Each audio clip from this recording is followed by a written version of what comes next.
Hello everybody, Emily Sanchez here, the divorce coach. Today we're on day 11 and we're going to talk about social anxiety. Yes. So sometimes when there's those mini traumas in our lives, divorce being one of them, maybe it's not many, maybe it's huge. Another example I can think of, COVID, going through those type of things that are really, really hard, but not necessarily categorized as a trauma.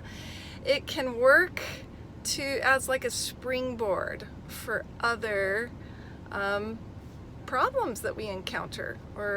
So social anxiety is one of those things that I think can happen after a divorce. And I was just thinking about COVID too, because when we get out of the habit of communicating and meeting and connecting with people, we feel like we can't say the words. Like, I know that moms know what I'm talking about.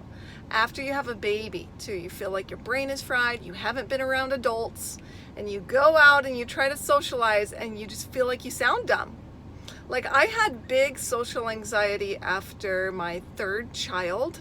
So it was like a postpartum anxiety, but it was really centered around social anxiety.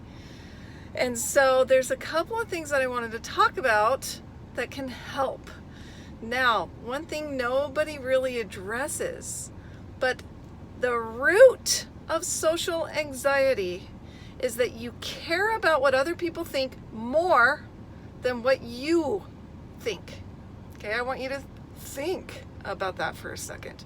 You're caring about what other people think, or how you look, or what you say, or how you act, more than what you believe about yourself. So it's interesting. So the strategy here is let's go into your mind a little bit. Let's go into the thoughts. It's really easy to get into a habit where you're not listening to yourself, where you're not being aware of your thoughts. So now, just setting a timer, okay, every day, where you start to think, what was I thinking about? Or maybe it's in social situations. That's when you need to think about it. Just being aware is a huge step. Okay, then what are the sentences? What are you saying that's causing? Because that's causing the feeling, which is causing, that social anxiety feeling. What are you saying? Oh, they're going to think this, or I talk stupid, or I'm a schmuck, or whatever. The scary thing about this, you guys, are these thoughts is we believe them. We think they are true, and that's living a lie. So stop living a lie. I want you to really focus in on what they are, and then call yourself out. Be like, actually, no, this is the real deal. This is the truth. Find the truth, okay? So find the thought, question it. This is from Byron Katie. Ask, is this true? Ask, is this true? And then she says, well, where would you be without this thought? Think about it, you guys. If you never had social anxiety again, you would feel so free. That's just the word. The weight would be lifted off you.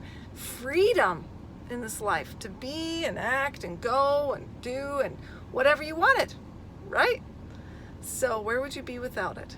And then if you can flip it around and make the statement true, that's the last step.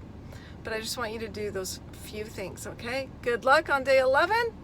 Conquer the social anxiety. Oh, and the other thing is just get out and do it.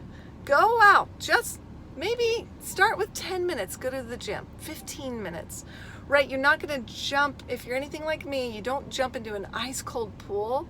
Like some people just jump in, and that's fine, and maybe that will work for you. But for me, I like my toes to feel, then my feet, then my shins, then my knees, then my, thighs, then my bum, and then I get used to it, and then I wanted to do it again the next day. So do it on your pace. What is doable for you? But it is a habit. And when you've convinced yourself that other people think this or that, when really, sorry to tell you, nobody cares, but you've convinced yourself so long, sometimes getting back in the habit as well as the thought work will really help you out. All right, so good luck out there. See you tomorrow.